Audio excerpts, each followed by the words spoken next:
తర్వాత ఏం జరగబోతుందో మరి. యుద్ధం మాత్రమే సమస్యలకు పరిష్కారం కాదు. కూర్చొని మాట్లాడుకుంటే విధ్వంసం లేకుండానే వాటిని పరిష్కరించుకోవచ్చు. మాంసాహారి జీవుల నుంచి జరగాలని సింహం కోరుకుంటుంది. శాకాహార జీవులకు స్వేచ్ఛ కలగాలని ఏనుగులు కోరుకుంటున్నాయి.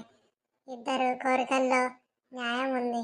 అందుకోసం అలా దాడులు చేసుకోవడం తప్పు అని వివరించింది ఎలుగు. ఇప్పుడు ఏం చేస్తాయి మరి? అవునవును. అయితే ఆహార గొలుసులో భాగంగానే మేము ఇతర జంతువులని వేటాడుతున్నాం, సమర్థించుకుని తోడేలు. బలవంతులు బలహీనుల మీద దాడి చేయడం తప్పు కాదని మీరే అంటున్నారుగా, అందుకే మేము మీ మీద దాడి చేస్తున్నాం. వాదనకు దిగింది ఏనుగు. అప్పుడు ఎలుగు కల్పించుకొని